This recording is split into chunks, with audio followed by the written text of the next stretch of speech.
Hello there. Today we have my parents. This is Letitia on the left and Denise on the right. Hi. So I have a few questions for you guys. I just want you guys to answer them. We are doing this project at school called Love is Love, and I thought you guys would be the perfect example.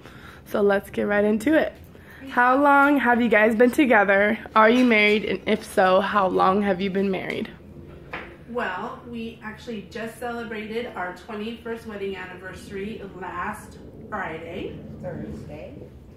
And it's confusing because we have a few anniversaries we celebrate, but this one was our commitment ceremony that happened in 1996. So we've been together for 21 years, and we are legally married and For 3 years. And I want to stop you right there really quickly though. Can you tell me more about the commitment ceremony? What is the commitment ceremony? Some people won't know what that means. Okay. you want it? Sure.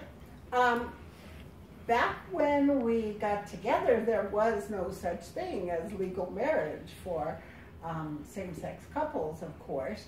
And a commitment ceremony was a way to legitimize our commitment to each other. And we had all the components of ritual wedding and reception. We had commitment vows to each other. We had a presider. We had, then we had festivities. We had vows that we exchanged. And champagne. And champagne, Most important part. of course.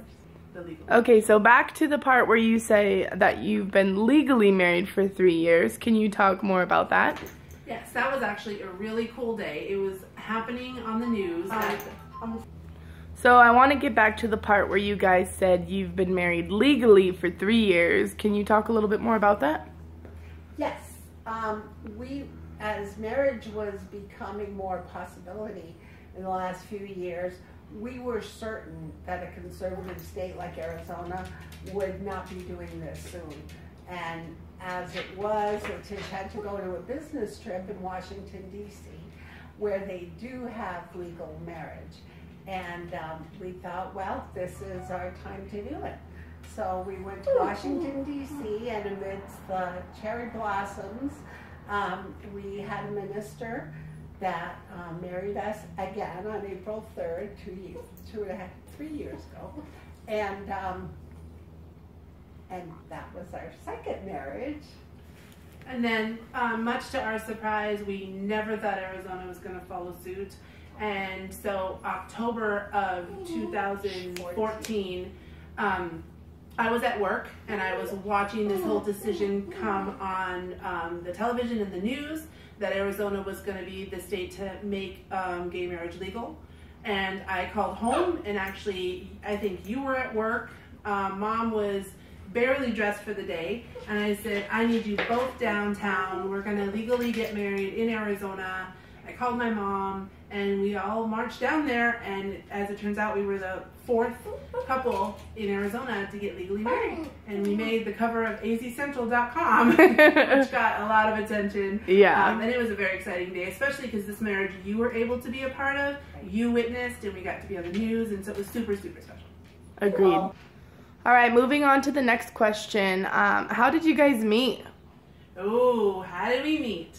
So I was just starting out at ASU West for my bachelor's degree, and I got a student worker position at the Disability Student Resource Center, and there was this fantastic woman running the department, and I really wanted to know more about her, and within a very short time fell in love with her and really never looked back.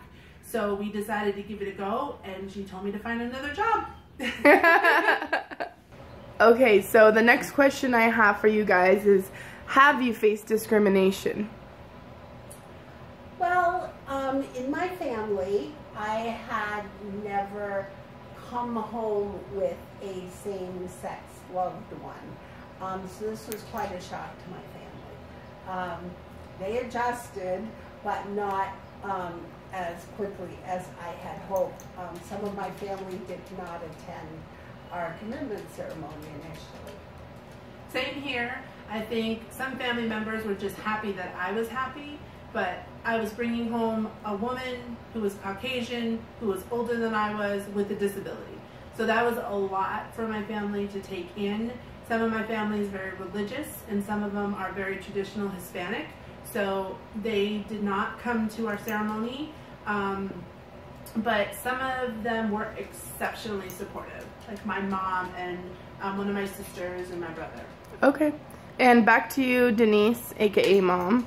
How have things changed since those initial starting points with your relationship and your family? Oh, my family now absolutely thinks of Letitia as another sister. She was instrumental in the care of my mom before she passed away. They're, I would think, as loving as they could be. And that's how I feel about your family. It's 100% 360. Everybody's on board with who we are. We are as a couple of any other married couple in the family. Your sister calls me just to talk, and you help my parents out with everything, and they call to talk to you. Yep. So it is absolutely 100% on board now. Okay, so my next question is, do you guys face discrimination now, or better yet, how do you face that if you are in that situation? I'm used to discrimination. Having a disability is something that I'm pretty used to, and I've developed a kind of reactive way of saying, I'm here. And I do that also with our displays of affection.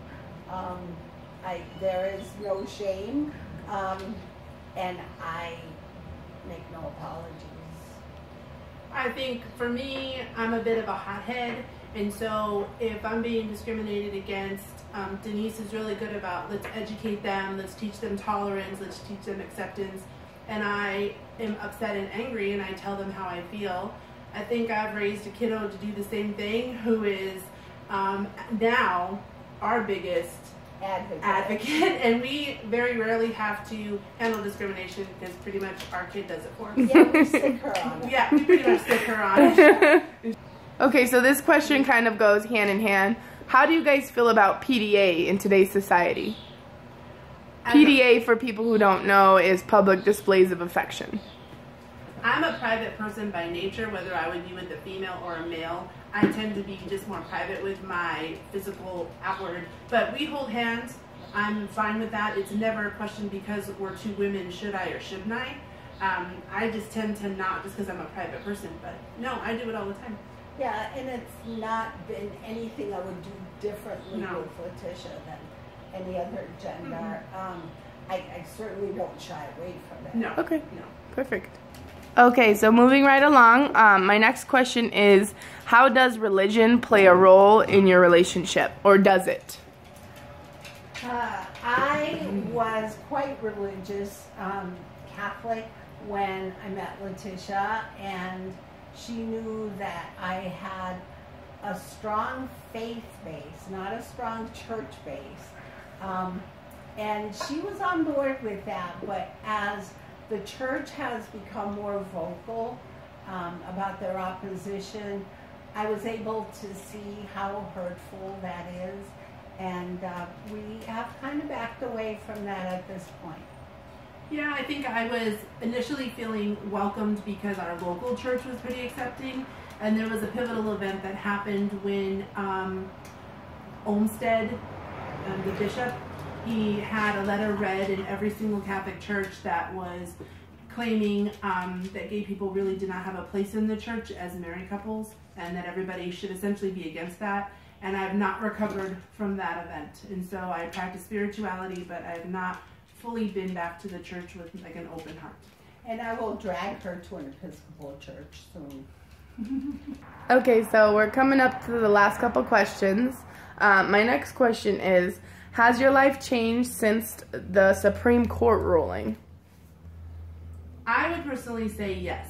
I thought that this was just an exercise to make us like a legitimate couple, but the impact that it's had on my life is way more profound than I ever thought. I feel even a deeper connection. The fact that I can leave my retirement to my wife means so much to me, and that everybody in the world, even legally, will know she is the person who is supposed to get everything. And that makes me feel very secure. I agree totally. I thought this would be a nice civil right that we would have. But beyond that, I've also felt a profound impact over it. Just watching the coverage was more moving than I would have anticipated. Agreed. All right, guys, so this is my last question for you is, what has been the biggest obstacle you guys have had to face, specifically due to you guys being a lesbian couple, whether married or not? I guess the hoops that we've had to jump through to over document or over qualify us for benefits or that kind of thing. And I think even maybe bigger than that has been, the biggest barrier has actually been the greatest reward, which was adopting you, because we couldn't legally do it together. And so I had to be the person who legally adopted you as a single person. And there was a lot of soul searching about just grin and bear it, because the end justifies the means. And we wanted a kid, we wanted you more than anything, but we had to compromise who we were as a couple in order to get there. And I wouldn't change it. I mean, I would prefer the law to be changed, but... Yes. I mean, you had a mom and an other in the home. Yeah, And which was hard. that was hard. Yeah, but obviously we liked the outcome. Yeah, it was worth it. So I have a surprise question you guys didn't know was coming, just because I want to put you on the spotlight, or under, I should say, is why do you love each other? Oh my goodness, how much video time do you have? I love the way that Mom makes me a better person. That Mom is so kind and so genuine in the world that I look up to her. I looked up to her before I wanted to be married to her. I would want to be in her world no matter what, and I made sure I could find a way to do that. Oh my gosh. Oh my God, that's wild, because I would say you make me a better person. I learn from you where my shortcomings are, and I look at you as a model of what I should be. We're so opposite that we're like We completely do complement each other very well. Well, thank you guys. You're welcome. And you guys have it. There we are, my beautiful parents. Bye.